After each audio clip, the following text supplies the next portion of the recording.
కళల్లో ఏదైతే కష్ట నష్టాలు పడుతున్నారో కళారంగంలో ఉన్న వాళ్ళకి మనం చేయూతనిస్తే సమాజానికి ఏ విధంగా ఉపయోగపడుతున్న ఉద్దేశంతో కళాకారులందరికీ అధికారంలోకి వచ్చాక అనేకమైన ప్రోత్సాహకాలు అనేక ప్రభుత్వ కార్యక్రమాలు ఇవన్నీ కూడా చేయడం జరిగింది. ముందుగా పుణ్యజీవులకి మనం అందరం కూడా ధన్యవాదాలు తెలుపుకోవాలి. అదేవిధంగా మన ఏదైతే 2024 ముందు ఎలక్షన్ అప్పుడు మరి వీళ్ళ అనేక బిల్లులు పెండింగ్లో ఉండిపోయాయి. 19 నుంచి 24 వరకు అంటే 14 నుంచి 19లో ప్రభుత్వ కార్యక్రమాలు నిర్వహించి అసలు గత 5 సంవత్సరాల్లో అసలు కళారంగాన్ని ప్రోత్సహించడమే లేదు. వాళ్ళు ఏదైతే చేసిన కార్యక్రమాలని కూడా పక్కన పడేసి అసలు మీకు ఇవ్వాల్సిన పని లేదన్నట్లుగా వాళ్ళు చేసినప్పటికీ కూడా వీళ్ళు నిరుత్సాహపడకోకుండా మళ్ళీ మన పార్టీని గెలిపించుకోవాలి అన్న నందమూరి తారక రామారావు ఏదైతే స్థాపించారో మనకి డబ్బులు లేకపోయినా పర్వాలా కళారంగం తరపున మన ప్రజలను ఉత్తేజపరచాలనే ఉద్దేశంతో వాళ్ళు పాదయాత్రలో అదే రాష్ట్ర వ్యాప్తంగా అన్ని కార్యక్రమాల్లో కూడా పాల్గొని ఈ కూటమి విజయానికి వాళ్ళు కూడా ముఖ్య కారకులైనందుకు వాళ్ళు కూడా ఈ సందర్భంగా అభినందించడం జరుగుతుంది. అదేవిధంగా మరి గౌరవ అధికారి గారు ఇక్కడే ఉన్నారు, వాళ్ళ ఫైల్ పెండింగ్లో ఉందని చెప్తున్నారు. మీ ద్వారా ఎక్కడుందో చెప్తే తప్పనిసరిగా వాళ్ళ డబ్బులు వాళ్ళకి వచ్చేటట్టుగా ఇమీడియట్గా క్లియర్ చేసే బాధ్యత నేను తీసుకుంటానని మీ అందరినీ చెప్పడం జరుగుతుంది. ఎందుకంటే వాళ్ళు అనేక కష్ట నష్టాలు వచ్చారు.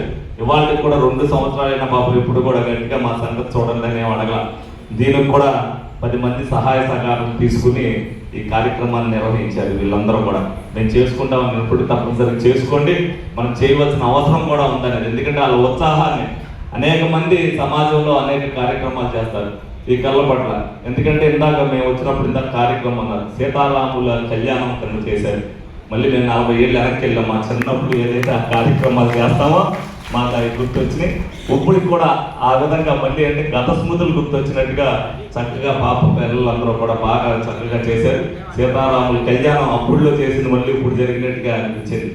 ఎందుకంటే చిన్నప్పుడు అటువంటి రోజుల్ని ఇప్పటికి కూడా మరి కళారంగం ద్వారానే మనం 80 ఏళ్ళ చరిత్ర అవ్వచ్చు, 100 ఏళ్ళ చరిత్రలు అవ్వచ్చు, కళారంగం ద్వారానే మనం అన్నీ కూడా చూస్తాం.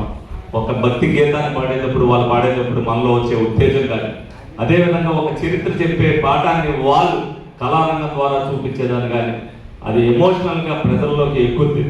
ప్రజలు దానిని విశ్వసిస్తారు.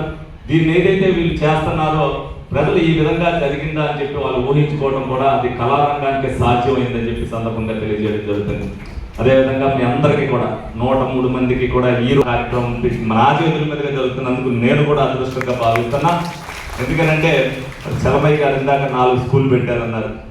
మాకు చలమయ్య గారు ఒక బ్రాంచ్ ఏర్పాటు చేస్తే 10 మందికి 20 మందికి ఉద్యోగులు వస్తాయి టీచర్లకి. అలాగే ఉన్నత విద్య కూడా ఇచ్చేయడానికి ఉంటుంది. ఎందుకంటే ఆయనకి ఆ నాలెడ్జ్లో ఉంది కాబట్టి మా పూర్తి సహకారాలను అందిస్తాం. ఏలూరులో కూడా ఒక బ్రాంచ్ పెట్టాలని చెప్పి అందరం కోరుకోవడం జరుగుతుంది. అదేవిధంగా ప్రతి ఒక్కరు కూడా ఈ కార్యక్రమం చక్కగా ఇంత ఘనంగా జరిపినందుకు కళాకారుల కుటుంబాలకు కానీ కళాకారులు ఏదైతే జిల్లా కమిటీ ఉందో వాళ్ళందరినీ కూడా ఈ సభాముఖంగా అభినందిస్తూ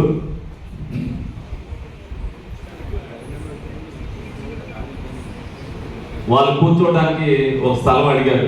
డెఫినెట్గా ఇస్తాను టైం వచ్చినప్పుడు. అందాక వాళ్ళకి ఏ ఇబ్బంది లేకుండా ఈ రోజున కార్యక్రమం మాట్లాడుకోవాలన్నా నా పార్టీ ఆఫీస్ని ఉపయోగించుకోండి. అందాక మీకు ఎక్కడైతే ఖాళీగా ఉన్నాయో, ఎందుకంటే మీరు ఒకసారి మీరు కూడా చూసుకోండి. ఎక్కడంటే టీటీడీ కళ్యాణ మండపం ఎదురుగా ఉన్న ఆఫీసుల్లో ఖాళీలు ఉన్నాయి. ఒక్కొక్కరికి ఒక్కొక్కటి ఇస్తున్నా. మీరు కూడా ఒకటి ఎన్నుకుంటే దానికి బాగు చేసే ఖర్చు నేను ఇస్తాను. మీరు దాన్ని కూర్చోవడానికి ఉపయోగపడుతుంది కాబట్టి అందులో ఎన్ని ఆర్ఎండ్బికి ఇరిగేషన్కి సంబంధించి అవన్నీ శిథిలావస్థలోకి వచ్చిన ఎవరు వాడట్లేదు ఇప్పుడు. కాబట్టి 2-3 ఎందుకంటే మానవత వాళ్ళకి ఇచ్చాం, ఏదైతే ఓల్డ్ ఏజ్ వాళ్ళకి ఇచ్చాం, అదేవిధంగా మీకు కూడా అక్కడ కూర్చోవడానికి మీకు నచ్చింది ఏమైనా ఉంటే అది మీకు ఇవ్వడం జరుగుతుందని సందర్భంగా తెలియజేస్తూ మరి మీ దగ్గర సెలవు తీసుకోవడం జరుగుతుంది. Thank you. చాలా థ్యాంక్స్ సార్. మీ యొక్క అమూల్య